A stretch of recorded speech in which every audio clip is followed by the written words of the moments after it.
ഇവിടെ കാലാവസ്ഥ തണുപ്പാണ്.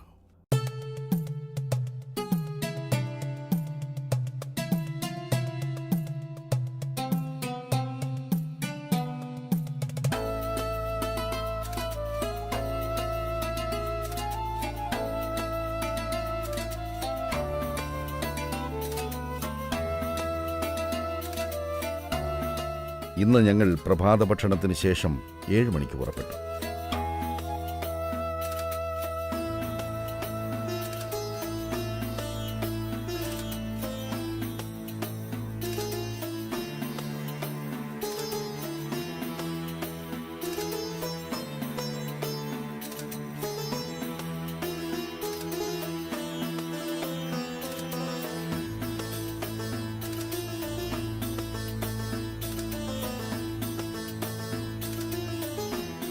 ഞങ്ങളിപ്പോൾ കെയ്റോയിൽ നിന്നും സിനാ മരുഭൂമിയിലെ തുറീസീന മല നിലകൊള്ളുന്ന സെന്റ് കാതറിൻ പ്രദേശത്തേക്കുള്ള നീണ്ട യാത്രയിലാണ്. ഏകദേശം 10 മണിക്കൂറിലധികം നീണ്ട യാത്രയാണിത്.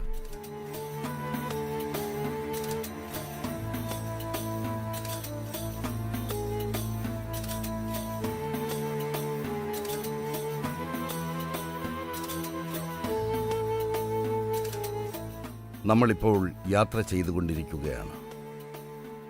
റോഡിന് ഇരുവശത്തുമുള്ള കാഴ്ച ആസ്വദിച്ചുകൊണ്ടാണ് നമ്മുടെ യാത്ര.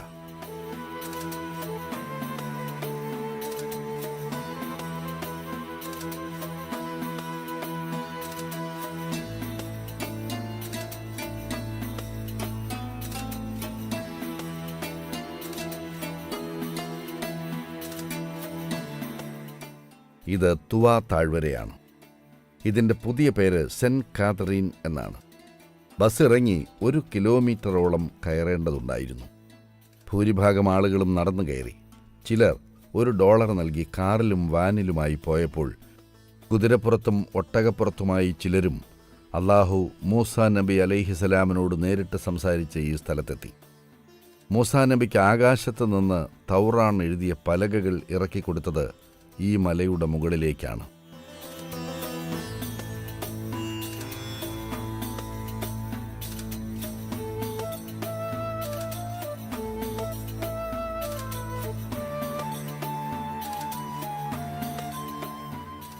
മദിയനിൽ നിന്ന് മടങ്ങുമ്പോൾ വഴിതെറ്റിയ മൂസാ നബി അലൈഹിസലാം തുറസീന താഴ്വരയിലെത്തിയപ്പോൾ ഭാര്യയ്ക്ക് ദേഹാസ്വാസ്ഥ്യം അനുഭവപ്പെടുകയുണ്ടായി. അങ്ങകലെ മൂസാ നബി അലൈഹിസലാം ഒരു വെളിച്ചം കാണുകയും അവിടെ ആളുകളുണ്ടോ എന്നറിയാൻ ആ ഭാഗത്തേക്ക് നീങ്ങുകയും ചെയ്തു. എന്നാൽ അവിടെ ആരും ഉണ്ടായിരുന്നില്ല. മറിച്ച് അള്ളാഹുവിൻ്റെ കൽപ്പനയാൽ ഒരു ചെടിയിൽ നിന്നും വന്ന പ്രകാശമായിരുന്നു മൂസാ നബി അലൈഹിസലാം കണ്ടത്. ഒരത്ഭുതമായി കരിഞ്ഞു നിൽക്കുന്ന ആ ചെടി ഞങ്ങൾ കാണുകയുണ്ടായി. പല ഗവേഷകരും ഈ ചെടിയുടെ ഭാഗങ്ങൾ ലോകത്തിൻ്റെ നാനാഭാഗങ്ങളിലും നട്ടുവളർത്താൻ ശ്രമിച്ചെങ്കിലും ഇന്നുവരെ സാധ്യമായിട്ടില്ല.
ഇപ്പോൾ ഞങ്ങൾ സെന്റ് കാതറീനിൽ നിന്നും ഈജിപ്തിൻ്റെയും ഇസ്രയേലിൻ്റെയും അതിർത്തിയായ ത്വാബ തുറമുഖ നഗരത്തിലേക്കുള്ള യാത്രയിലാണ്.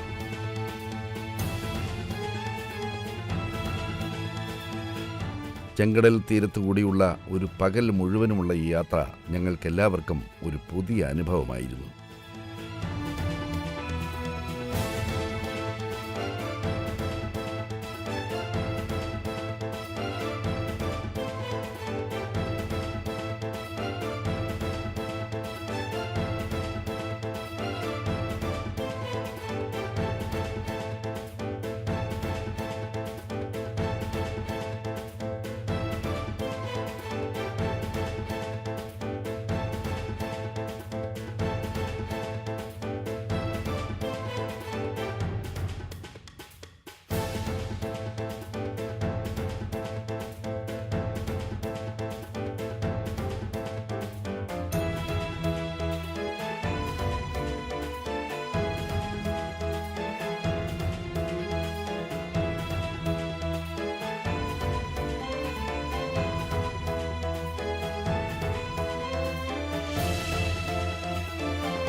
ഞങ്ങൾ ത്വാബ അതിർത്തിയിലെത്തിയപ്പോൾ ഇസ്രയേൽ എമിഗ്രേഷനിൽ ടൂർ ഗൈഡുമാർ ബസ് ഡ്രൈവർമാരുമൊത്ത് ഞങ്ങളെ സ്വീകരിക്കാൻ കാത്തുനിൽപ്പുണ്ടായിരുന്നു.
ഹെബ്രോൺ എന്നറിയപ്പെടുന്ന അൽ ഖലീജ് സിറ്റിയാണിത്.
ഇതാണ് ഇബ്രാഹിം നബി അലൈഹിസ്സലാം നിർമ്മിച്ച മസ്ജിദ് ഇബ്രാഹിം.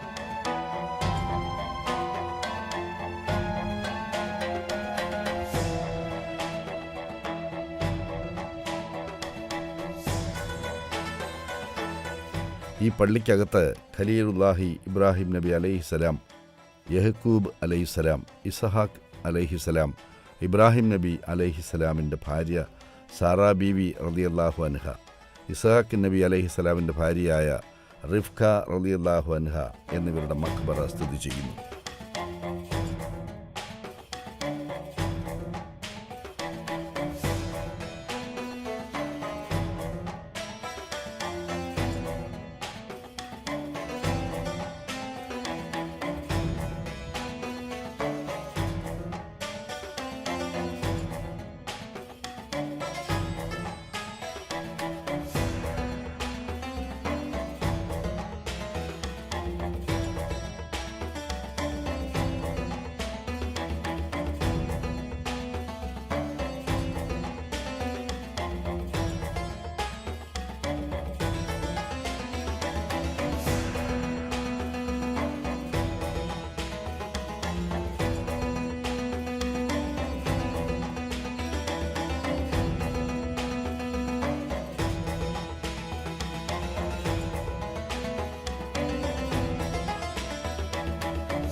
ഈ പള്ളിയിൽ 1989 ജുമാ നമസ്കാരം നടക്കുമ്പോൾ ഒരു ജൂത ഡോക്ടർ വെടിവെക്കുകയും നിരവധി മുസ്ലിങ്ങൾ കൊല്ലപ്പെടുകയും ചെയ്തു.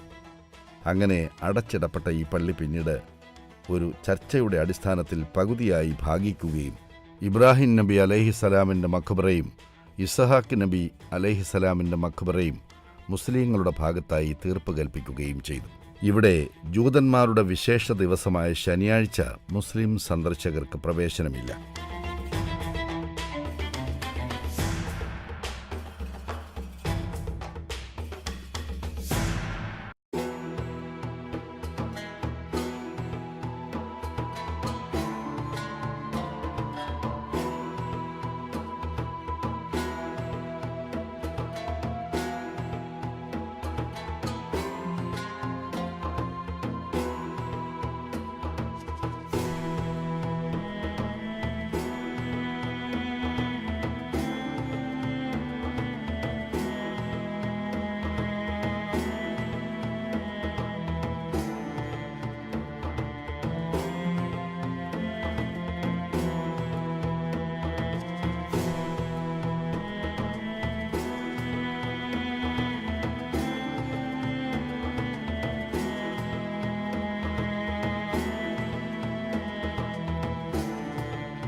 ബഹുമാനപ്പെട്ട ഉസ്താദ് സിംസാറുൽ ഹഖ് ഹുദവി ഈ സ്ഥലത്തിൻ്റെ ചരിത്ര പശ്ചാത്തലം വിവരിക്കുന്നു.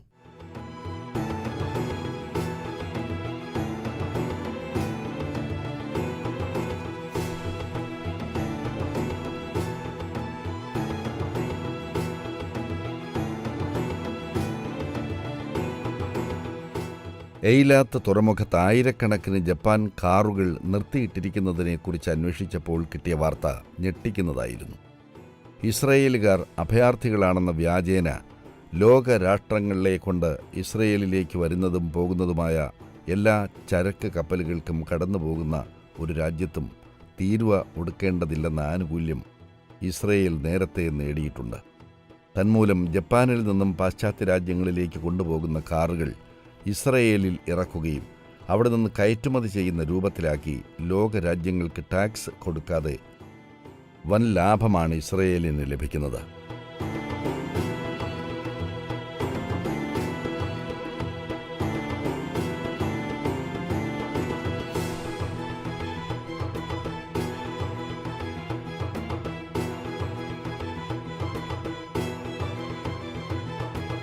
സംഘാംഗങ്ങൾ ഷോപ്പിംഗ് നടത്തുന്നു.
ഈ യാത്ര ഞങ്ങൾ പ്രതീക്ഷിച്ചതിലും വൈകിയാണ് പോയിക്കൊണ്ടിരിക്കുന്നത്.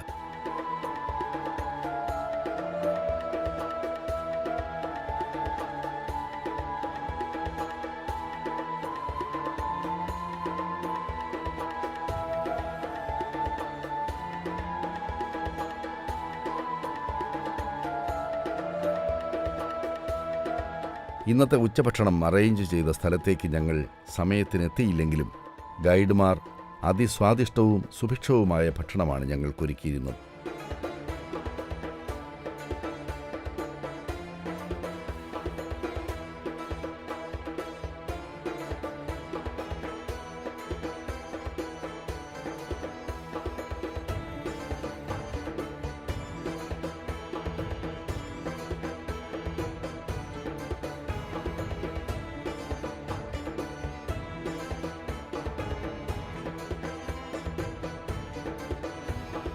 നമ്മുടെ ഇന്നത്തെ ഉച്ചഭക്ഷണം അതീവ രുചികരമായിരുന്നു.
ഇന്ന് നമ്മുടെ യാത്രയുടെ 6-ാം ദിവസമാണ്.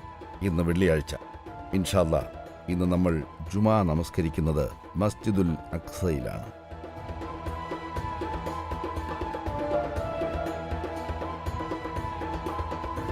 ഒലീവ് മരങ്ങളാൽ നിബിഡമായ ഒലീവ് പർവ്വതം ഞങ്ങൾ കണ്ടു.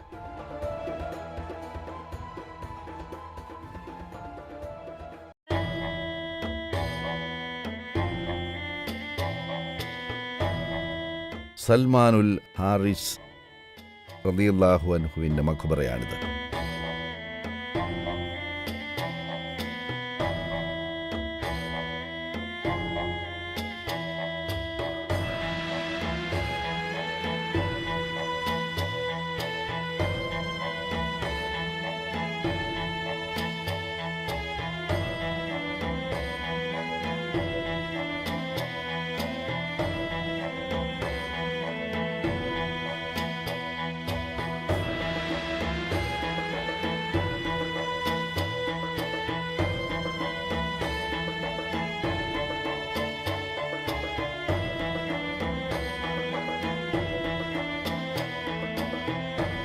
ഈസാ നബി അലൈഹിസ്സലാം അവസാനം ആകാശത്തിലേക്ക് ഉയർന്നു പോയത് ഒലീവ് മലയിലെ ഈ സ്ഥലത്തു നിന്നാണ്.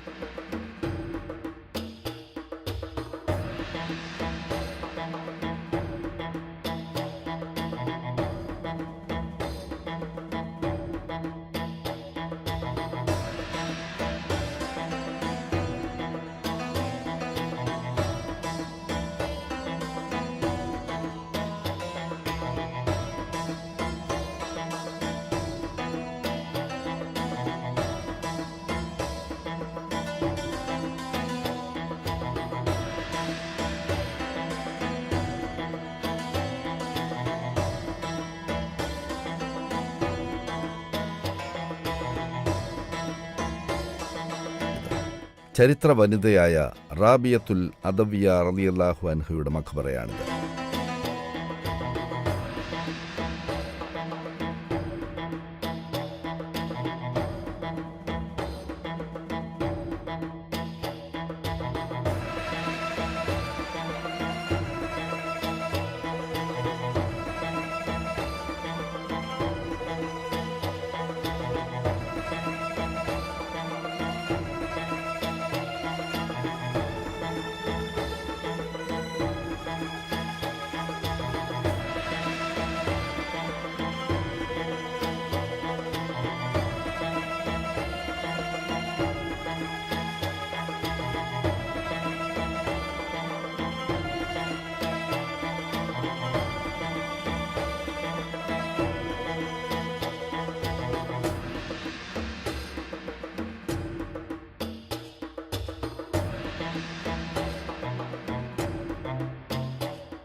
ഇനി നമ്മൾ പോകുന്നത് ലോകത്തെ ഏറ്റവും പുരാതനമായ ജെറീക്കോ പട്ടണത്തിലേക്കാണ്. ഈ പട്ടണം പിടിച്ചടക്കുന്നതിനു വേണ്ടി യുദ്ധം ചെയ്യുമ്പോഴാണ് യൂശഫ് നബി അലൈഹിസ്സലാം തൻ്റെയും അനുയായികളുടെയും അസർ നമസ്കാരം ഖളാ ആവാതിരിക്കാൻ വേണ്ടി അസ്തമിക്കാൻ പോകുന്ന സൂര്യനോട് നിൽക്കാൻ ആജ്ഞാപിച്ചുകൊണ്ട് പിടിച്ചു നിർത്തി യുദ്ധം ചെയ്തത്.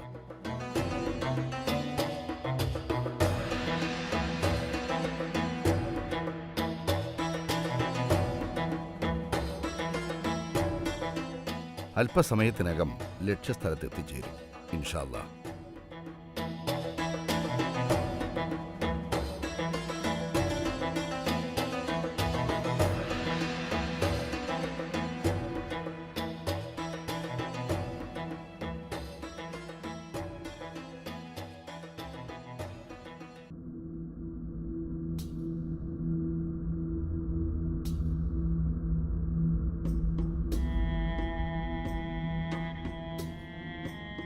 ഇപ്പോൾ നമ്മൾ മസ്ജിദുൽ അഖ്സയുടെ കോമ്പൗണ്ടിലേക്ക് കടക്കുന്നു.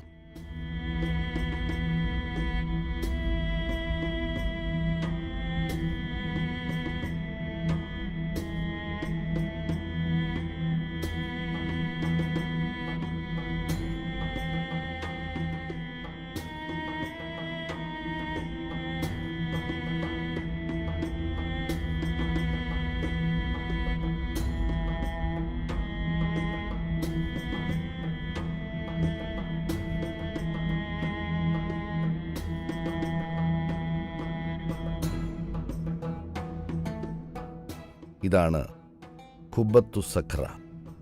ഇതിനടിയിലാണ് മിഅ്റാജ് രാത്രിയിൽ റസൂൽ സല്ലല്ലാഹു അലൈഹി വസല്ലം ആകാശത്തേക്കുയർന്ന പാറ സ്ഥിതി ചെയ്യുന്നത്.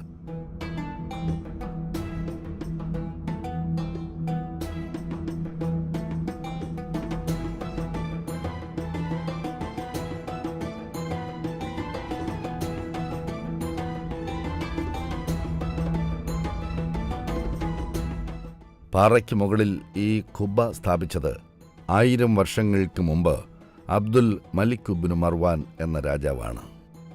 അൽ ഖസസ് 23-ാം അധ്യായത്തിൽ ഈ മദിയൻ വെള്ളസ്ഥലത്തെക്കുറിച്ച് പറയുന്നു. ഈ പാറയുടെ അടിയിലുണ്ടാക്കിയ റൂമിൽ ഞങ്ങളെല്ലാവരും നമസ്കരിച്ചു.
പലസ്തീനിലാണ് ബൈത്തുൽ മുഖദ്ദിസ് സ്ഥിതി ചെയ്യുന്നത്. ആദ്യമായി ഇസ്ലാം മതവിശ്വാസികൾ ബൈത്തുൽ മുഖദ്ദിസ് ലക്ഷ്യമാക്കിയായിരുന്നു നമസ്കരിച്ചിരുന്നത്. 2 ഖിബിലകൾ അഥവാ ലക്ഷ്യസ്ഥാനങ്ങൾ സ്ഥിതി ചെയ്യുന്ന മദീനയിലെ മസ്ജിദുൽ ഖിബിലത്തൈനിയിൽ പ്രവാചകൻ മുഹമ്മദ് നബി സല്ലല്ലാഹു അലൈഹി വസല്ലം നമസ്കരിക്കുമ്പോൾ അള്ളാഹു തിരിഞ്ഞുനിന്ന് മക്കയെ ലക്ഷ്യമാക്കി നമസ്കരിക്കുവാൻ സന്ദേശം നൽകുകയുണ്ടായി. പിന്നീടാണ് മക്കയിലെ കഅബ ലോക മുസ്ലിങ്ങളുടെ പ്രാർത്ഥനാ ലക്ഷ്യകേന്ദ്രമാകുന്നത്.